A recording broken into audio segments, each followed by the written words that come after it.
이제 다 같이 자리에서 일어나셔서 두 손 들고 인내송 찬양 드리도록 하겠습니다.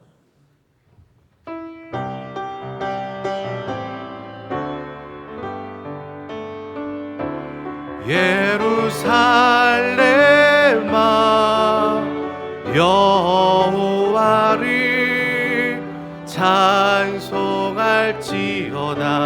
내 하나님을 감사함으로 그 앞에 나가며 주 임재 앞에 경배. 예루살렘아 예루살렘아 여호와를 찬송할지어다. 내 하나님을 감사함으로 그 앞에 나가며 주 임재 앞에 경배. 손을 내리시고 사도신경으로 우리의 신앙을 고백하겠습니다. 전능하사 천지를 만드신 하나님 아버지를 내가 믿사오며 그 외아들 우리 주 예수 그리스도를 믿사오니 이는 성령으로 잉태하사 동정녀 마리아에게 나시고 본디오 빌라도에게 고난을 받으사 십자가에 못 박혀 죽으시고 장사한 지 사흘 만에 죽은 자 가운데서 다시 살아나시며 하늘에 오르사 전능하신 하나님 우편에 앉아 계시다가 저리로서 산자와 죽은 자를 심판하러 오시리라. 성령을 믿사오며 거룩한 공예와 성도가 서로 교통하는 것과 죄를 사하여 주시는 것과 몸이 다시 사는 것과 영원히 사는 것을 믿사옵나이다. 아멘. 자리에 앉으셔서 찬송가 623장으로 하나님께 찬송 올려드리도록 하겠습니다.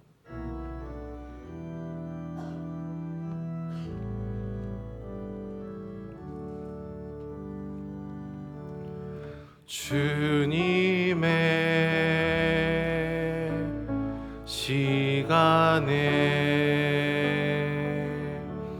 아름답게 모든 것 변하리. 주님 나의 갈 길을 인도하여 주시니 주의 뜻을 따라서 살리라. 주님의 시간에 아름답게 모든 것 변하리. 나의 정성 다하여 주를 찬송하오니 주의 뜻을 이루어 주소서.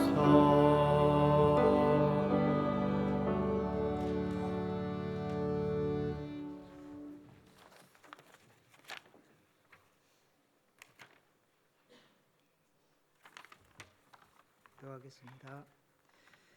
사랑과 자비가 풍성하신 하나님 아버지, 참으로 감사합니다. 저희들을 불러주시고 예배하게 하시니 감사합니다. 모든 것이 주님의 은혜입니다. 하나님, 한 주간 동안 삶 속에서 하나님 뜻에 따라 살지 못하고 우리의 욕심대로 살았던 잘못을 용서하여 주시옵소서. 우리의 뜻에 따라 살아가는 삶이 아닌 하나님의 뜻에 따라 살아가는 우리의 삶이 되게 하시고 주님처럼 하나님을 사랑하는 삶을 살아가게 하여 주시옵소서. 직장과 사업의 터전 위에 하나님의 인도와 축복이 있게 하시고 형통한 은혜를 주시옵소서. 은혜와 여호와를 가까이 함이 내게 복이라고 하였사오니 하나님과 함께하는 삶이 되게 하시옵소서. 우리 교회에 4대 비전이 있습니다. 하나님을 경험하는 교회, 가정을 세우는 교회, 세상을 새롭게 하는 교회, 미래를 열어가는 교회, 이 비전들을 이루어가는 교회 되게 하여 주시옵소서. 날마다 우리 양들을 이끄시며 수고하시는 담임 목사님과 부목사님, 전도사님들께도 성령님이 기름을 부어 주시옵소서. 그리하여 모든 사역 가운데 하나님의 기름 부으심이 드러나게 하시고 하나님의 은혜를 경험케 되는 역사가 일어나게 하여 주시옵소서. 또한 함께 섬기며 기도로 헌신하는 성도들에게 하나님의 주신 큰 복을 내려 주시옵소서. 또한 찬양대의 찬양을 받으시고 모든 대원에게 하나님의 복을 누리며 살게 하여 주시옵소서. 이 시간 말씀을 전하시는 이규현 목사님께 성령님 함께하여 주셔서 은혜의 말씀을 전하게 하시고 저희는 그 말씀을 듣고 마음속에 새겨 강하고 담대함을 가지고 세상에 나가 복음을 전하는 복된 사명 감당케 하여 주시옵소서. 늘 살아계시고 역사하시는 나사렛 예수 그리스도 이름으로 기도드렸사옵나이다. 아멘.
참으로 연약하고 부족한 우리들이 오늘도 주님을 예배할 수 있는 특권과 은혜를 주셔서 주님 감사합니다.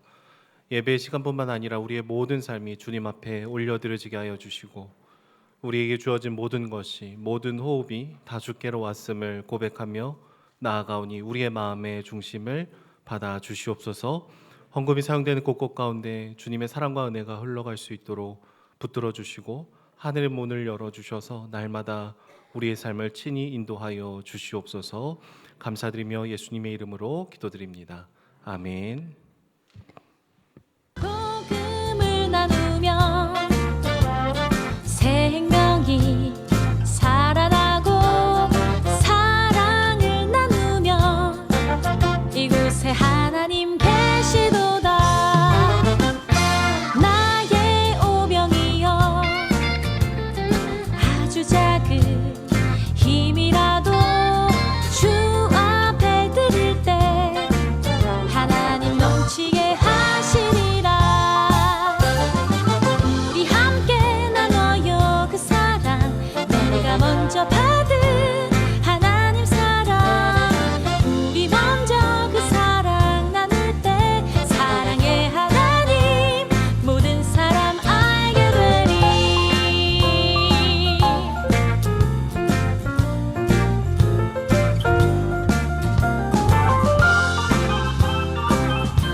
교회 소식입니다. 은혜동 선교에 처음 오신 새가족분들을 주님의 이름으로 환영합니다. 새가족 등록하기 원하시는 분들께서는 예배에 나가셔서 왼쪽 새가족실로 오시면 저희가 잘 안내해 드리도록 하겠습니다. 영상에서 보신 것처럼 수요 엎드린 기도회가 계속해서 진행 중에 있습니다. 2월의 주제는 돌파인데요. 특별히 2월 달은 우리 다락 식구들과 함께 기도에 참석해 주시면 감사하겠습니다. 기도회 중에 또 다락을 위해서 또 순장님을 위해서 서로 함께 기도하는 시간이 있을 예정입니다. 수요 어린이 예배는 초등 2부실에서 예배를 드립니다. 오늘은 설 연휴로 인해서 식당 운영을 하지 않습니다. 3월 4일부터 16일까지 2주간 상반기 특별 새벽 기도회가 진행이 됩니다. 주제는 온전한 복음이고요. 이번 특별 새벽 기도회 기간에는 식사와 특송이 있습니다. 우리 마을에서 함께 참여해 주시면 감사하겠습니다. 양육 13단계 신청 안내입니다. 양육 13단계 3월 19일부터 4월 16일까지 5주간 진행이 되고요. 우리 내적 치유 수양회는 4월 19일, 20일 1박 2일로 엔케렘으로 가도록 하겠습니다. 우리 낮반은 매주 화요일 오전 10시에, 밤반은 매주 화요일 오후 8시에 모이고요. 우리 3단계로 참여하시는 분들은 후원자 수양에 참석하셔야 되는데 3월 17일 주일 오후 2시 30분에 있습니다. 우리 양육 1단계, 3단계는 이렇게 1단계와 3단계가 짝 매칭이 되어서 신청이 되어야 되기 때문에 우리 각 마을 지역장님들께 신청해 주시고요. 우리 구글 설문지로 신청서를 지역장님들께서 작성해 주시면 감사하겠습니다. 새로 오셔서 아직 내가 다락과 마을을 잘 모르시는 분들은 사무실에 신청해 주시면 마을에서 연락을 드리도록 하겠습니다. 2024년도 겨울 대만 단기 선교가 2월 23일부터 27일까지 진행이 됩니다. 사역하는 장소는 푸신향이고요. 우리 김종윤 문미연 선교사님의 사역지입니다. 많은 기도와 또 후원 부탁드립니다. 상조의 회비 안내입니다. 우리 상조의 회비 봉투가 개인 헌금 보관함에 비치되어 있습니다. 1인당 월 5,000원씩이고요. 장례시에 우리 모여 있는 상조비가 지출이 됩니다. 상조의 회비 봉투에 개인 헌금 보관함 번호를 기입해 주시고요. 성함을 꼭 기입해 주셔서 제출해 주시면 감사하겠습니다.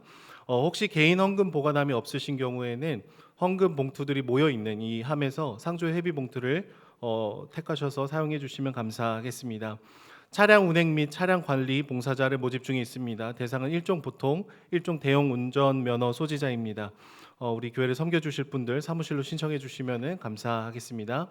은혜동산교회 부설 어린이집 신학교 원화 및 교사를 모집하고 있습니다. 5세, 6세, 7세 원화를 모집하고요. 우리 선생님은 연장반 교사 한 분을 모집 중에 있습니다. 우리 최미경 원장님께 문의해 주시면 감사하겠습니다. 열린다락 순원을 모집 중에 있습니다. 분야는 스크린 골프이고요. 우리 정현재 집사님께 문의해 주시면 감사하겠습니다. 사단법인 그레이스 가든 총회가 2월 24일 토요일 오후 2시에 열립니다. 영상에서 보신 것처럼 2024년도의 사역을 돌아보고 24년 올해의 사역을 기도로 준비하는 시간입니다. 우리 그레이스 가든 봉사자분들 또 후원자분들의 참여를 기다립니다. 장소는 그레이스홀입니다. 운동 및 미용 봉사가 2월 17일 토요일 오전 9시 30분에 화성 꽃피는 요양원에서 있습니다. 문의는 김주영 집사님께 해주시면 감사하겠습니다. 교인동정입니다. 사랑마을 박운양 장로님 본인상 당하셨습니다. 하나님의 위로와 천국의 소망이 유가족들 가운데 임하길 함께 기도해 주시면 감사하겠습니다. 이번 주 식당 봉사는 설 연휴로 없습니다. 다음 주 식당 봉사는 남양마을 지구마을입니다. 다음 주 청소 봉사는 예빈마을입니다. 그럼 우리 하나님 말씀 찾도록 하겠습니다. 오늘 함께 나누실 하나님 말씀은 마태복음 26장 1절에서 16절까지 말씀입니다.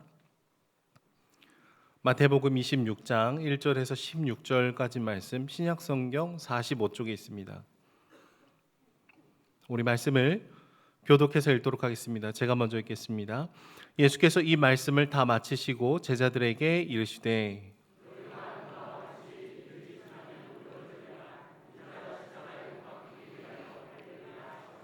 그때 대제사장들과 백성의 장로들이 가야바라는 대제사장의 관정에 모여 말하기를 밀란이 날까 하노니 명절에는 하지 말자 하더라. 한 여자가 매우 귀한 향유 한 옥합을 가지고 와서 식사하시는 예수의 머리에 부으니 이것을 비싼 값에 팔아 가난한 자들에게 줄 수 있었겠도다 하거늘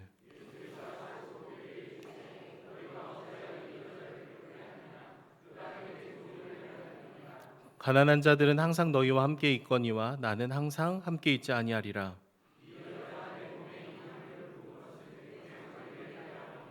내가 진실로 너희에게 이르노니 온 천하에 어디서든지 이 복음이 전파되는 곳에서는 이 여자가 행한 일도 말하여 그를 기억하리라 하시니라.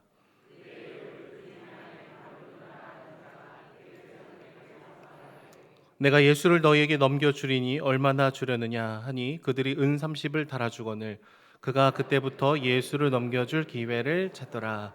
아멘. 이제 담임 목사님 나오셔서 주님의 때라는 제목으로 말씀 증거하시겠습니다. 최근 며칠 동안 축구를 좋아하시는 분들은 아시안컵 우리 대한민국 팀을 열렬히 응원하셨을 겁니다. 참 재미있는 경기들이 많이 있었던 것 같습니다. 아슬아슬하게 거의 질 뻔했던 경기가 뒤집어지면서 4강까지 올라갔다가 결국 거기서 탈락하고 말았습니다. 제가 아슬아슬하게라고 말했는데요. 조별 예선전에서는 요르단에게 지고 있다가 막판에 겨우 이제 동점골을 넣어가지고 16강에 진출했습니다. 또 16강전, 8강전 계속하면서 사우디와도 경기할 때 거의 진 경기가 한 1분 남았을 때 동점골을 넣고 또 승부차기로 또 역전했습니다. 호주하고도 1-0으로 뒤지다가 막판에 간신히 역전골을 넣으면서 경기를 뒤집었습니다. 이때 많은 분들이 이제 응원을 한단 말이죠. 응원할 때는 뭐 어떻게 할 것 같습니까? 거의 우리 팀이 이제 지려고 해요. 이제 한 1분밖에 안 남았는데 거의 졌어. 그러면 사람들이 어떻게 응원합니까? 쟤를 빼야 되는데, 쟤를 넣어야 되는데 수비를 졌다 이라고 뭐 머리 만지는 시간에 슛을 넣어야지. 온 선수들을 막 욕합니다. 그리고 그 욕의 제일 최종점에는 감독. 저 감독은 뭐 하는 건지 모르겠다 막 하고 막 욕이 막 쏟아집니다. 그러다가 동점골 넣고 역전되면 다시 욕은 없어지고 막 뜨겁게 응원하고 이러면 결승 갈 수 있다, 우승한다 막 응원합니다. 그러다 다음 경기 때 또 뭐 거의 지려고 합니다. 그러면 또 막 욕을 합니다. 저놈을 빼야 되고 저놈 어떻게 또 감독이 어쩌고 하다가 다시 역전되면 갑자기 또 응원하면서 대한민국 우승 가자 합니다. 그다음에 4강에서 탈락하니까 이제 그동안 못했던 욕이 막 쏟아져 나오게 됩니다. 이게 보통 우리가 응원하는 패턴이에요. 그런데 축구만 그런 게 아니에요. 우리가 보통 사람들을 응원하거나 욕할 때 거의 이 패턴대로 갑니다. 예를 들면 여러분 가족들하고 어떻습니까? 여러분 아들이 대학에 들어가면 역시 우리 아들 엄마를 닮아서 머리가 똑똑하고 너는 뭔가 해낼 줄 알았어 막 하지만 대학에 떨어지면 뭐라 그럽니까? 내 그럴 줄 알았다. 맨날 싸돌아다니고 게임이나 하고 그래 너 이제 어쩔 거야 막 이게 우리가 보통 가족들을 응원하는 패턴이에요. 그러니까 잘하면 응원하고 못하면 욕하는 거 누구나 할 수 있는 방식으로 우리 축구팀도 응원하고 가족들도 응원합니다. 응원이라고 하기도 좀 그렇죠. 뭐 드라마 대사 이런 게 있더라고요. 진짜 사랑하는 사람은 비가 올 때 같이 비를 맞아 줄 수 있어야 한다. 얼마나 멋진 말입니까? 말로만 멋지지 아무도 그렇게 안 하는 게 문제입니다. 자, 그렇다면 우리와 주님과의 관계는 어떨까요? 우리는 마치 축구팀을 응원하는 것처럼 주님과의 관계에서도 보통 이런 패턴을 많이 따라갑니다. 주님의 시간이 있고 내 시간이 있습니다. 우리가 원하는 건 뭡니까? 내 시간에 주님이 오셔서 내가 원하는 대로 해주기를 원합니다. 그런데 주님은 그렇게 하지 않습니다. 주님의 시간표 안에 우리를 들어오라고 초청하십니다. 그래서 보통 우리가 원하는 방식과 주님 우리에게 주시는 게 잘 안 맞아요. 계속 성공하고 진급하고 합격하고 이쪽으로 우리는 계속 갔으면 좋겠는데 뭐가 자꾸 꼬입니다. 그때마다 우리 주님과 어떤 반응을 보이면서 관계를 맺어갑니까? 잘 될 때는 역시 주님 감사합니다. 주님밖에 없습니다. 하지만 뭐가 꼬이고 내 시간 내가 원하는 방향대로 제대로 안 흘러간다 싶으면 바로 주님을 원망합니다. 주님 이게 도대체 뭡니까? 나한테 이러실 수 있습니까? 내가 주님에서 얼마나 열심히 봉사했는데 겨우 결과가 이거란 말입니까? 결국 우리는 그렇게 주님을 또 원망하는 방식으로 그래서 축구를 응원하는 거나 가족을 응원하는 거나 주님과의 관계에서는 우리는 항상 내가 좋은 대로 되면 기뻐하고 감사하고 응원하지만 내가 원하는 대로 안 되면 결국 원망하고 불평하고 심지어 주님을 떠나는 경우까지 있습니다. 아마 미국 같은 데로 여행해 보신 분들 알겠지만 현지에 가면 빨리 현지 시차에 적응을 해야 됩니다. 그런데 어떤 분은 시계도 안 바꿔요. 한국에서 그 시계 그대로 갖고 갑니다. 어차피 뭐 한 2주 있으면 한국으로 갈 건데 뭐 굳이 이 시계를 바꿀 필요 없어. 그대로 갖고 있습니다. 그래서 거긴 낮인데 한국 있으면 밤일 건데 자야 되는데 거기는 밤인데 한국에 있으면 낮인데, 그러다 보니까 낮에는 졸리고 밤에는 잠 안 오고 막 그러다가 한국에 오게 됩니다. 현지에 가면 현지 시간에 맞춰야 내가 가장 편하게 생활할 수 있습니다. 성도들에게 있어서 정말 행복한 삶은 어떤 거냐? 내 시간 안에 주님을 억지로 끌어들이는 게 아니라 내가 주님의 시간 안으로 들어가는 거예요. 그게 때로는 나하고 뭔가 생각이 맞지 않고 뭔가 마찰이 일어나도 주님의 시간을 따라가는 것이 가장 행복한 신앙생활하는 방법인 것이죠. 이 때와 시간에 대해서 가장 깔끔하게 정리된 성경 말씀이 있습니다. 전도서 3장 1절부터 8절까지 말씀인데 우리 같이 한번 읽어보도록 하겠습니다. 범사에 기한이 있고 천하 만사가 다 때가 있나니 날 때가 있고 죽을 때가 있으며 심을 때가 있고 심은 것을 뽑을 때가 있으며 죽일 때가 있고 치료할 때가 있으며 헐 때가 있고 세울 때가 있으며 울 때가 있고 웃을 때가 있으며 슬퍼할 때가 있고 춤출 때가 있으며 돌을 던져버릴 때가 있고 돌을 거둘 때가 있으며 안을 때가 있고 않는 일을 멀리할 때가 있으며 찾을 때가 있고 잃을 때가 있으며 지킬 때가 있고 버릴 때가 있으며 찢을 때가 있고 꿰맬 때가 있으며 잠잠할 때가 있고 말할 때가 있으며 사랑할 때가 있고 미워할 때가 있으며 전쟁할 때가 있고 평화할 때가 있느니라. 다 때가 있다는 거예요. 그러니까 중요한 질문이 필요합니다. 그럼 언제가 웃을 때고 언제가 울 때입니까? 언제가 심을 때고 언제가 거둘 때입니까? 이건 어떻게 알죠? 때가 있는 건 알겠는데 어느 게 나한테 가장 맞는 때인가요? 정답을 말하면 주님의 때하고 내 때가 맞아 들어갈 때가 가장 정확한 때입니다. 주님이 웃을 때 같이 웃고 주님이 슬퍼할 때 같이 슬퍼하고 주님이 버리는 걸 나도 버리고 주님이 거둘 때 나도 같이 거두는 게 가장 정확한 주님의 백성들이 살아가는 삶의 방식일 것입니다. 오늘 우리가 읽은 성경 말씀에 보면 이 짧은 본문 안에 그때라는 말이 3번이나 반복해서 나옵니다. 3절에도 나오고 14절에도 나오고 16절에도 나옵니다. 그때가 어떤 때일까요? 그때는 이런 때입니다. 예수님께서 제자들에게 말씀하십니다. 이제 나의 때가 왔는데 이제 내가 잠시 후에 십자가에 못 박히기 위해서 팔릴 거다. 순서대로 말하면 이제 나는 곧 팔릴 거고 그 후에 나는 십자가에 못 박힐 거다 라고 말씀하십니다. 바로 그때입니다. 바로 그때 백성들이 어떤 반응을 보이고 대제사장과 장로들이 어떤 반응을 보이고 가룟유다가 어떤 반응을 보이고 오늘 본문에 나오는 한 여인이 어떤 반응을 보였는지를 오늘 본문이 말씀하고 있습니다. 그렇습니다. 주님은 하늘 보좌를 버리시고 이 땅으로 내려오셨습니다. 33년 살아가셨고요. 마지막 3년 동안 공생애 동안 수많은 사람들에게 복음을 전하고 그들을 말씀으로 가르치시고 병자들을 치유하시고 죽은 자를 살리시고 수많은 사람들에게 소망을 주면서 사역에 오셨습니다. 그런데 이런 주님의 사역의 마지막 하이라이트가 뭔가 하면 바로 십자가입니다. 주님 말씀하십니다. 이제 내가 십자가를 질 때가 되었다는 거예요. 이 중요한 때가 드디어 됐다고 주님 말씀하십니다. 그런데 백성들은 이 때를 어떻게 이해했을까요? 사실 많은 백성들은 예수님이 예루살렘에 입성할 때까지 엄청난 기대를 했습니다. 호산나 다윗의 후손으로 오시니여 우리를 구원하소서. 길바닥에 자기 옷을 깔고 종려나무 가지를 흔들면서 주님의 예루살렘 입성을 환영했습니다. 그리고 그들은 기대했습니다. 이제 주님께서 이 세상을 뒤집을 거다. 저 로마에 빌붙어 사는 저 모든 사람들을 다 몰아내고 이 땅 가운데 예수님이 왕이 되셔서 우리를 통치하시는 진정한 독립국가를 세우실 것이다. 그런 엄청난 기대를 가지고 주님을 열렬히 환영했습니다. 그리고 그 환영을 받으면서 주님은 예루살렘으로 들어오셨습니다. 이제 주님이 할 일은 뭡니까? 백성들의 힘을 모아가지고 저 악한 로마 세력을 쫓아내는 겁니다. 열렬히 환영했습니다. 이제 주님이 그 일을 할 거라고 생각했습니다. 드디어 때가 됐습니다. 그런데 정작 예루살렘에 들어오신 주님은 전혀 그럴 기미가 안 보입니다. 백성들의 기대하고 전혀 다른 방향으로 주님은 계속해서 일하고 계십니다. 뜨겁게 달아올랐던 백성들의 기대가 점점 식어갔습니다. 이제 백성들의 마음속에는 불평이 나오기 시작합니다. 원망이 나오기 시작합니다.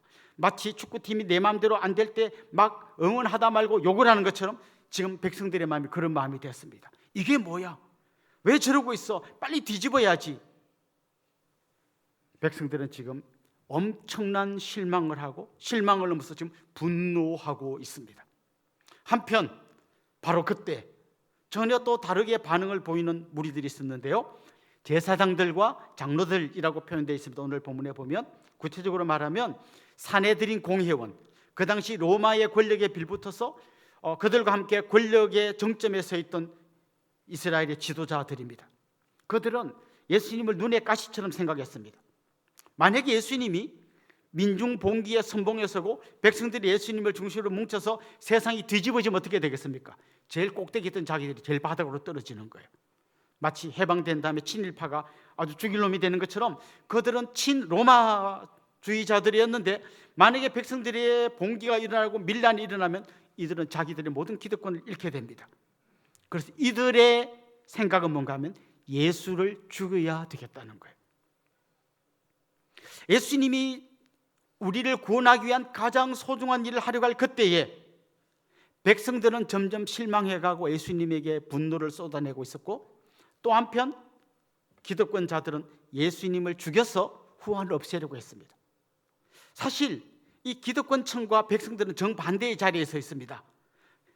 이 백성들은 뒤집기를 원했고 기득권층은 절대로 안 뒤집어지도록 지키려고 했습니다. 그런데 기득권층은 자기들이 안 뒤집어지기 위해서 예수님을 십자가에 못 박으려고 생각했어요. 백성들은 뒤집었으면 좋겠는데 예수님이 안 뒤집으니까 실망해서 마지막에는 뭐라고 말하는가 하면 예수를 십자가에 못 박으라고 말합니다. 이렇게 놀랍지 않습니까? 정반대 쪽에 서 있는 사람이에요. 기득권층과 백성들은 정반대의 생각을 갖고 있어요. 뒤집기를 원하는 사람과 뒤집히지 않기를 원하는 사람들이에요. 그런데 뒤집히지 않기를 원하는 기득권층의 결론은 예수를 십자가에 못 박아야겠다는 거예요. 그런데 뒤집기를 원했던 백성들의 결론도 뭡니까? 저렇게 우리말을 안 들을 거면 십자가에 못 박아라는 거예요. 정반대의 사람인데 마지막에 마음이 하나로 뭉쳐집니다. 뭐예요? 예수를 십자가에 못 박아야 한다는 거예요. 그런데 여러분 놀랍지 않습니까? 이 두 세력이 다 예수를 십자가에 못 박아야 한다고 할 그때 예수님도 똑같은 생각을 했다는 거예요. 십자가에 못 박혀야겠다는 거예요. 십자가에 못 박힌 이 사건은 원수들의 여러 가지가 조합돼서 나온 결론이에요. 백성들의 마음이 떠나가고 제사장과 장로들이 예수를 죽이려고 하고 빌라도가 죄가 없는 줄 알면서 내주고 군병들이 생각 없이 못을 받고 이게 모여서 예수님 십자가에 못 박혀 죽은 거예요. 그런데 사실은 예수님 자신도 원래 십자가에 못 박히기 위해서 이 땅에 오신 거예요. 여러분 놀라운 지금 이야기를 하고 있는 겁니다. 예수님을 따르다가 실망한 백성들이나 예수를 죽이려고 한 사람이나 예수님 자신이나 모두 다 십자가를 향해서 가고 있는 거예요. 무슨 말인가 하면 어차피 역사는 주님의 시간표대로 흘러가게 돼 있는 거예요. 그런데 문제는 뭔가 하면 이 주님의 시간에 어떤 사람은 반역자로 참여하게 되고 어떤 사람은 주님과 한편이 돼서 참여하게 된다는 거예요. 드디어 이제 오늘 본문에 보면 그런 이야기들이 나옵니다. 사실 예수님의 십자가 사건은요, 그냥 갑자기 생겨난 예수님이 안 되겠다 십자가를 지금 이거 아니에요. 구약 성경에서부터 계속해서 예언해 오던 거예요. 창세기에 보면 아브라함이 이삭을 바치려고 할 때 하나님이 예비한 양이 있습니다. 그 양이 앞으로 십자가에 못 박힐 예수님을 예표하는 거였습니다. 출애굽할 때 이스라엘 백성들이 자기 집 문에다가 어린 양의 피를 바르면 그 집은 심판의 천사들이 장남을 죽이지 않고 그 집을 뛰어넘어갔어요. 유월해 갔습니다. 그 어린 양의 피, 그게 사실 예수님의 십자가의 보혈을 미리 보여준 거예요. 레위기에 가면 수많은 제사 제도가 나옵니다. 동물을 잡아서 그 피를 흘리고 하나님께 바치게 되어 있습니다. 바로 그 동물 제사가 사실은 예수님의 십자가의 희생을 예표하는 거예요. 그러니까 창세기부터 마지막까지 계속해서 예수님이 십자가 지실 것을 예언해 오다가 마침내 예수님이 십자가를 지신 거예요. 이 대적들은, 무지한 백성들은 그 예수님을 알아보지 못하고 계속해서 반역의 길을 갔는데 그게 결국 주님이 원하던 대로 된 거예요. 자, 이때 이제 오늘 본문은 우리에게 질문을 던집니다. 당신은 어차피 주님의 시간표대로 흘러가는 이 일 앞에서 어느 편에 서서 주님을 바라볼 건가요? 반역자와 함께 설 것인가? 아니면 주님과 함께 같이 그 길을 갈 것인가? 이 질문을 오늘 본문이 우리에게 던지고 있는 거예요. 오늘 본문에서 반역자의 편에 섰던 사람이 나옵니다. 예수님의 제자인 가룟 유다였습니다. 가룟 유다는 예수님과 함께 3년을 같이 다녔던 12제자 중에 한 명입니다. 수많은 70명 제자도 있고 더 많은 제자들 그룹이 있는데 그 중에서도 선택된 12명에 들어온 제자입니다. 그런데 그에게는 자기의 시간표가 있었습니다. 자기가 원하는 예수님의 모습이 있었습니다. 뭡니까? 예수님이 혁명의 선봉장이 되기를 원했습니다. 예수님이 세상을 뒤집고 그때 자기도 한자리 하기를 원하고 있었습니다. 그런데 예수님이 자기의 기대와는 전혀 다르게 사람들의 병을 고쳐주고 가난한 자, 병든 자와 함께 하면서 점점 실망하다가 예루살렘에 입성한 이후에 그는 결정적으로 이 사람하고는 같은 길을 갈 수 없겠다고 생각했습니다. 그래서 어떻게 합니까? 예수님을 팔아버립니다. 사실 지금 장로들이나 제사장들은 예수님을 잡아서 죽이고 싶지만 백성들이 많이 모여있는 자리에서 잡았다가는 백성들이 와 하고 덤벼들면 큰일 나니까 무서워서 못 잡고 있었을 뿐이에요. 근데 유다가 제안하는 겁니다. 그렇게 백성들이 많은 자리 말고 예수님이 어디에 있는지 내가 다 알려줄게. 그리고 은 30을 받아간 이야기가 오늘 본문에 나옵니다. 사실 가룟 유다는 성경에 등장하는 사람 중에 가장 성도들이 싫어하는 사람이에요. 제일 많이 욕하는 사람이에요. 그런데 여러분 안타깝지만 우리 안에도 유다의 성향들이 있다는 것을 인정해야 됩니다. 내 마음대로 안 될 때, 내가 원하는 방식대로 주님이 일하지 않을 때 우리는 금방 주님에 대해서 실망을 느낍니다. 원망합니다.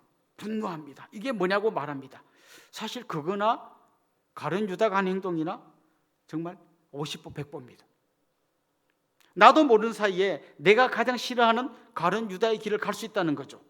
어차피 주님은 내 시간 안에 들어오는 게 아니라 주님의 시간표대로 움직이십니다.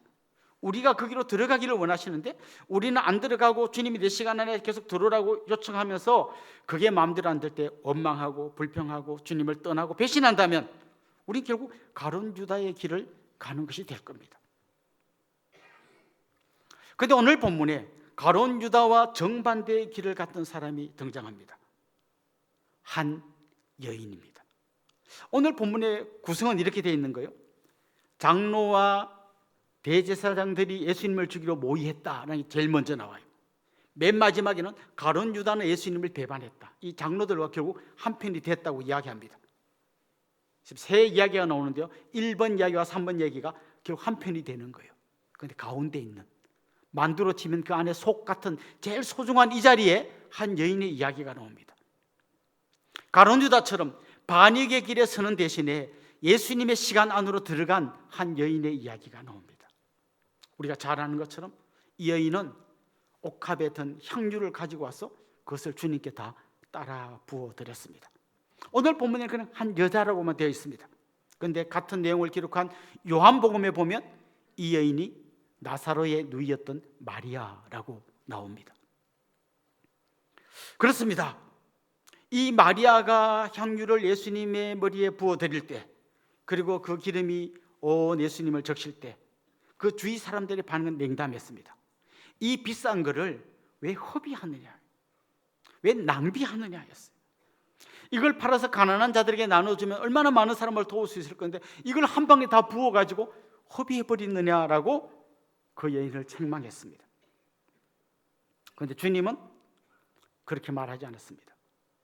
이 여인이 한 이 행동이 어떤 의미가 있는지 오늘 12절 말씀 우리 같이 한번 읽어보겠습니다. 주님 뭐라고 이야기하셨습니까? 이 여자가 내 몸에 이 향유를 부은 것은 내 장례를 위하여 함이니라.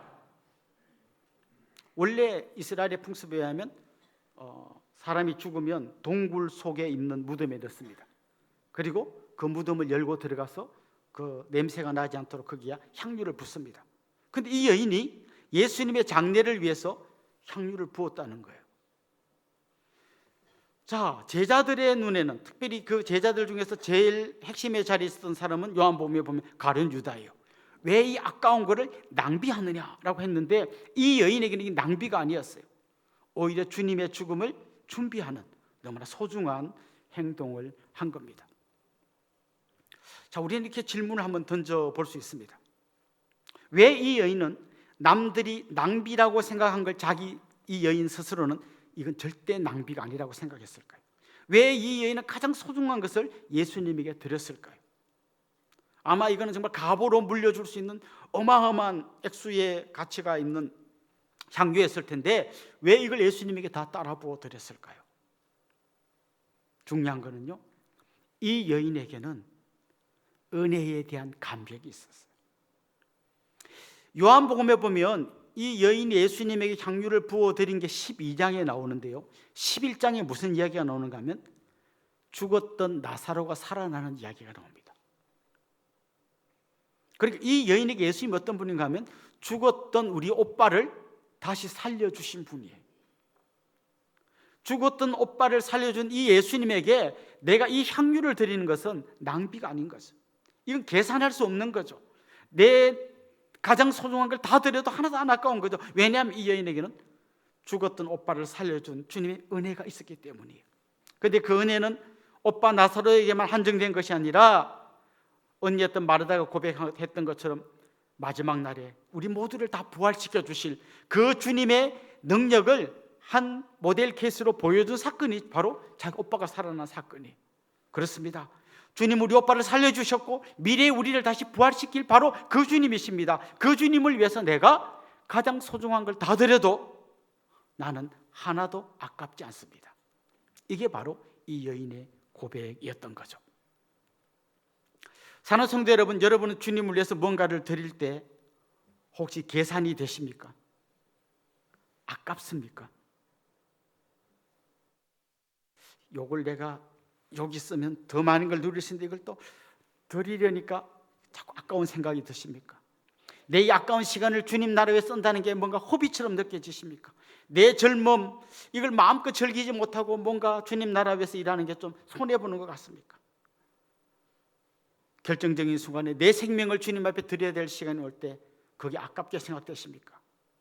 왜 자꾸 계산이 되는 걸까요? 왜 아까운 생각이 드는 걸까요? 문제는 은혜의 감격이 식었기 때문이에요. 이 마리아가 오빠의 부활과 미래에 일어날 자신의 부활이라고 하는 이 놀라운 은혜를 생각하며 기쁨으로 주님 앞에 드렸다면 우리에게 주신 은혜는 어떤 것입니까? 예수님께서 십자가를 지심으로 우리에게 생명을 주셨습니다. 우린 죽음에서 생명으로 옮겨졌습니다. 어둠에서 빛으로 옮겨졌습니다. 절망에서 소망으로 옮겨졌습니다. 마귀의 종로로 타던 우리가 하나님의 아들, 딸이 되었습니다. 하나님을 감히 쳐다보지도 못하고 숨어 있어야 될 우리가 하나님을 향하여 아빠라고 부르면서 달려갈 수 있는 그런 놀라운 은혜를 입었습니다. 이 은혜가 여러분의 귓가에 맴돌다가 사라진 은혜가 아니라 여러분의 머리에서 이성으로만 남아있는 은혜가 아니라 여러분의 가슴을 뜨겁게 하고 여러분의 삶을 주님 앞에 온전히 드릴 수 있는 그런 놀라운 감격의 은혜로 되살아날 수 있기를 주님의 이름으로 축원합니다. 이 여인에게 바로 이런 게 있었던 거죠. 바로 이 은혜의 감격이 있었던 거죠. 또 한 가지, 이 여인이 어떻게 예수님의 장례를 준비할 수 있었을까요? 너무 놀랍게 예수님은 이미 자신이 십자가에 죽을 것을 수도 없이 말씀하셨습니다. 당장 오늘 본문에도 나오면 2절에 보면 너희가 아는 바와 같이 이틀이 지나면 유월절이라 인자가 십자가에 못 박히기 위하여 팔리리라. 주님 말씀하셨어요. 이 말씀을 가룟 유다는 이렇게 들었어요. 팔려? 그럼 십자가에 못 박혀? 그럼 난 뭐가 돼? 나는 주님이 혁명을 일으켜서 뒤집어 줄 줄 알았는데 팔려서 십자가 못 박혀서 역사의 뒤안길로 사라져? 그런 주님을 우리가 따라갈 필요가 뭐 있어? 결국 그런 주님을 배신하는 길로 가지 않았습니까? 그럼 다른 제자들은요? 다른 제자들은 들어도 안 들렸어요. 우리 여기 막 광고도 하고 영상도 나오지만요, 가끔씩 막 이런 질문하는 분, 그런 거 언제 광고했습니까? 했거든요. 막 3주 연속으로 했는데요, 관심 없을 때는 안 보여요. 들리지도 않아요. 제자들은 예수님이 죽어야 되고 십자가 진다는 말을 들었지만 안 들려요. 그러면 안 되거든요. 예수님은 죽으면 안 되거든요. 십자가 지면 안 되거든요. 왕이 되셔야 되는 거예요. 세상을 뒤집어 주셔야 되는 거예요. 그래야 자기들이 예수님을 따라간 이유와 맞아 떨어지지 않습니까? 그러니까 그거하고 안 맞으니까 예수님 암만 말해도 안 듣는 거예요. 그런데 마리아는 들었어요. 사실 마리아의 이런 태도가 그 요한복음에 보면 마리아와 마르다 간에 약간의 갈등을 일으킨 이야기가 나오지 않습니까? 예수님이 찾아왔을 때 마르다는 열심히 식사 준비하는데 마리아는 그 앞에서 계속 말씀 듣고 있을 때 막 마르다가 좀 욱해가지고 주님이 좀 도와주도록 하세요, 뭐 이런 얘기 나오잖아요. 그럼 마리아는 끊임없이 주님의 말씀에 귀 기울이고 있는 거예요. 그 말씀을 듣는 거예요. 아, 예수님이 십자가를 지시는 거구나. 만약 예수님이 팔려가서 6월절에 팔려서 십자가를 지신다면 내가 주님 위하여 내 소중한 것을 드릴 수 있는 기회는 지금이 마지막이구나. 바로 이때 내가 이걸 드려야겠구나. 그는 말씀을 들었을 뿐만 아니라 말씀을 자기 것으로 만들고 자기를 통과한 그 말씀이 자기의 삶을 바꾸게 만들었던 거죠. 그래서 그 여인은 가장 소중한 옥합을 깨트려 향유를 주님에게 부어드렸던 것입니다. 여러분 어떤 것 같습니까? 여러분 말씀에 대해서 어떻게 반응하고 있습니까? 제가 자주 하는 얘기지만 초강력 필터로 다 걸러냅니다. 좋은 말씀이긴 한데 나하고는 좀 안 맞습니다. 목사님도 남자여서 그런지 왠지 자꾸 남자 편만 드는 것 같습니다. 뭐 이런 식으로 들어요. 듣고 하여튼 알았고 됐고 뭐. 그래서 엄청 말씀을 많이 듣지만 하도 많이 걸러내서 요만큼밖에 안 떨어지는 거죠. 그래서 정말 내가 결정적인 결단을 해야 되는데 말씀이 나한테 아무 영향을 미치지 못하는 거예요. 사랑하는 성도 여러분, 여러분 인생에 가장 중요한 결단을 할 때 이게 여러분의 재산을 얼마나 늘려주는가를 생각하기 전에, 여러분 아이를 얼마나 좋은 대학에 가게 해주는 걸 생각하기 전에 하나님의 말씀이 뭘 원하는지를 떠올리시면 좋겠어요. 그 말씀이 그냥 들려지고 사라지는 말씀이 아니라 여러분의 삶을 변화시키고 여러분의 중요한 결정을 새롭게 만드는 가장 중요한 요소가 될 수 있기를 간절히 소망합니다. 오늘 우리가 읽은 이 성경 말씀에는 그때라는 표현이 3번 반복해서 나옵니다. 그때는 바로 예수님이 십자가를 지시를 할 때입니다. 이때 장로들은 그리고 제사장들은 예수님을 죽이려고 하는 반역의 길에 섰습니다. 유다도 그 길에 합류했습니다. 그러나 한 여인이 그 주님의 시간 안으로 들어가서 주님에게 향유 옥합을 부어드렸습니다. 이 여인이 이렇게 할 수 있었던 것, 첫 번째는 은혜에 대한 감격 때문이었고, 두 번째는 말씀으로 깨달은 거기에 대한 반응이었습니다. 여러분에게 정말 이 은혜의 감격이 되살아나기를 소망합니다. 그리고 말씀에 대해서 여러분이 삶으로 반응할 수 있기를 간절히 원합니다. 특별히 명절이 되었습니다. 여러분 이 때를 어떻게 보내시겠습니까? 여러분의 시간 안에 모든 가족들을 끌어넣으려 하다가 마음대로 안 돼서 분노하고 폭발하는 그런 때가 아니라 이때가 바로 주님의 때임을 깨닫고 그 주님의 시간 안으로 들어가셔서 믿지 않는 가족들을 전도하고 그들에게 사랑을 베푸는 아름다운 명절이 될 수 있기를 주님의 이름으로 축원합니다. 우리 같이 한번 찬양하고 기도하겠습니다. 오직 주의 사랑에 매여.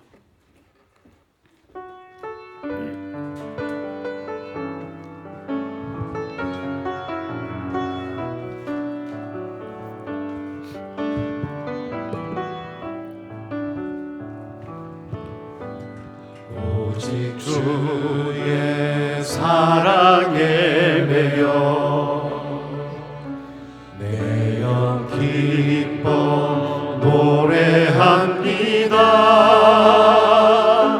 이 소망의 언덕 기쁨의 땅에서 주께 사랑 드립니다. 오직 주의 임재 안에 갇혀 오직 주의 임재 안에 갇혀 내 영 기뻐 찬양합니다. 이 소명의 언덕 거룩한 땅에서 주께 경배드립니다.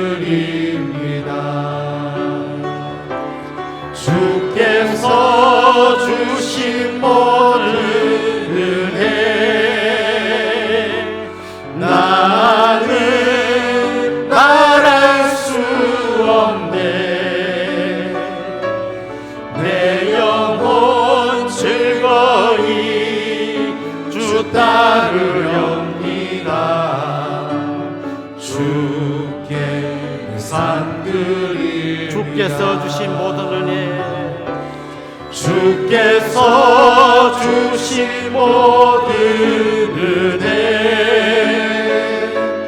나는 말할 수 없네. 내 영혼 즐거이 주 따르렵니다. 주께 내 삶 드립니다. 우리 말씀을 생각하면서 같이 기도하면 좋겠습니다. 주님의 시간에 내가 들어가지 않고 내 시간에 주님이 들어오지 않는다고 불평하다 보면 결국 유다의 길을 갈 수밖에 없습니다. 우리에게 베푸신 주님의 은혜에 감격해서 주님의 시간 안으로 들어갔던 여인처럼 우리에게 베푸신 말할 수 없는 주님의 은혜를 다시 한번 기억하면 좋겠습니다. 죽음에서 생명으로, 어둠에서 빛으로, 마귀의 종로로 사는 삶에서 주님의 백성으로 바꾸어 주신 그 은혜를 기억하면서 아낌없는 헌신을 하게 해주십시오. 주님께 내 시간도, 젊음도, 재물도, 생명까지 드릴 수 있는 믿음을 주십시오. 특별히 주님의 말씀을 귀로만 듣지 않고 마음에 새겨 그 말씀대로 순종하며 사는 삶 살게 해주십시오. 우리 그런 제목으로 합심해서 통성으로 기도하겠습니다.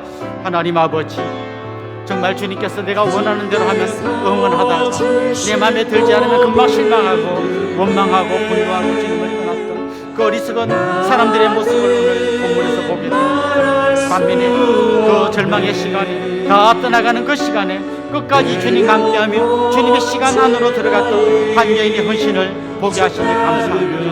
하나님, 우리 안에 다시 한번 은혜의 감격을 회복시켜 주시옵소서. 우리를 죽음에서 생명으로, 어둠에서 빛으로, 절망에서 소망으로, 마귀의 종로로 사는 삶에서 하나님의 자녀가 되는 놀라운 삶으로 옮겨주신 그 은혜가 우리 속에서 감사와 감격으로 되살아나게 하여 주시옵소서. 주님 기도합니다. 말씀 앞에 반응하게 하여 주옵소서. 주님께서 말씀하실 때에 빗전으로 흘려듣지 않게 하여 주시고 이 말씀이 우리를 새롭게 하고 우리의 삶을 변화시키는 경력의 말씀이 될 수 있도록 은혜를 베풀어 주시옵소서.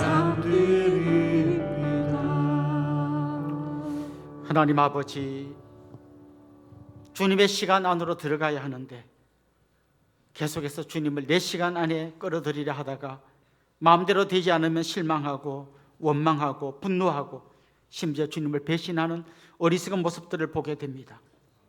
반면에 그 절망의 시간에도 끝까지 주님의 시간 안으로 들어가 헌신했던 한 여인의 모습을 보게 됩니다.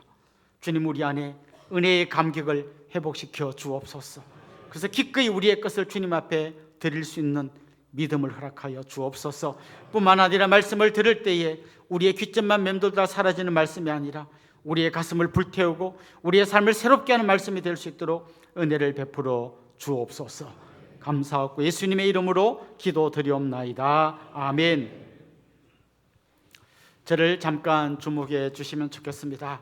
같이 좀 축하하고 환영하면 좋겠는데요. 지난주가 생일이었던 분 한번 손 들어볼까요?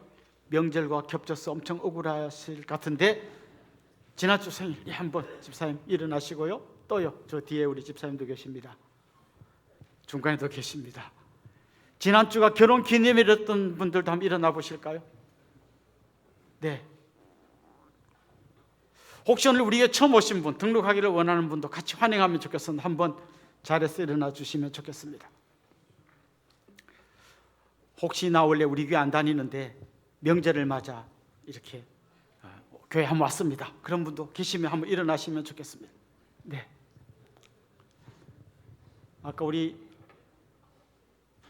박영훈 장로님, 네, 아드님, 자부님 오늘 또 같이 예배 참석했는데 우리 이분들 주님의 이름으로 같이 한번 환영하고 축복하면 좋겠습니다. 아주 먼 옛날.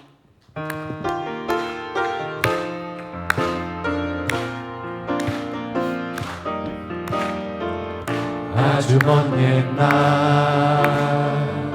하늘에서는 당신을 향한 계획이 있었죠. 하나님께서 바라보시고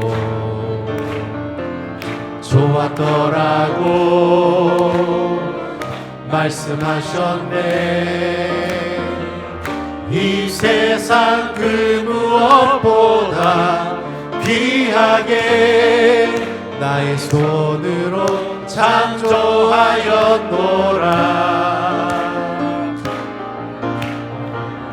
내가 너로 인하여 기뻐하노라. 내가 너를 사랑하노라. 사랑합니다. 축복합니다. 사랑해요.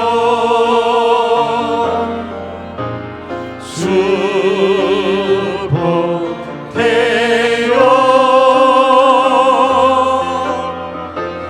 당신의 마음에 우리의 사랑을 모아드립시다. 사랑을 드려요. 사랑합니다. 축복합니다. 우리 앞뒤 있는 분들 또 옆에 있는 분들과 다 인사합시다. 주님의 이름으로 사랑하고 축복합니다. 이제 우리 자리에서 한번 다 일어나겠습니다. 온 교회가 온전한 복음을 온 세상에 같이 한번 배송 부르고 축도로 예배를 마치겠습니다.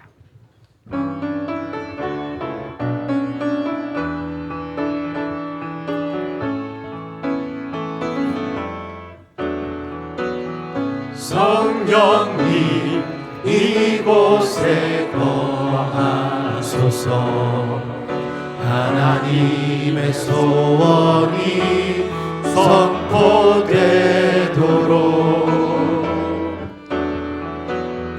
메마른 이 땅 덮으소서. 끝까지 사랑하신 사랑으로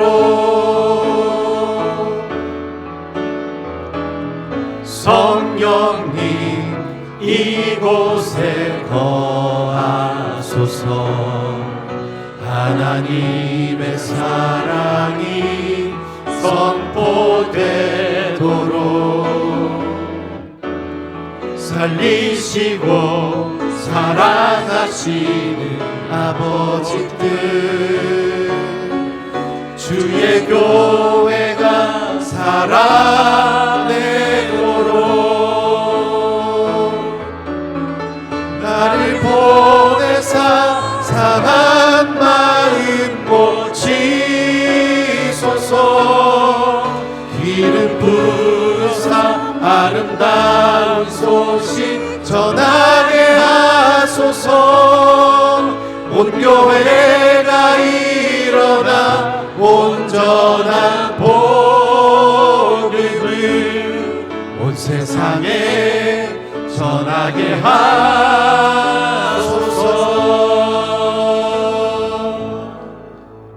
우리 주 예수 그리스도의 은혜와 하나님 우리 아버지의 극진하신 사랑과 성령님의 감화, 감동, 위로, 교통, 충만하심이 사랑하는 주님의 백성들과 그 가정 위에 이제로부터 영원토록 함께 있을지어다. 아멘.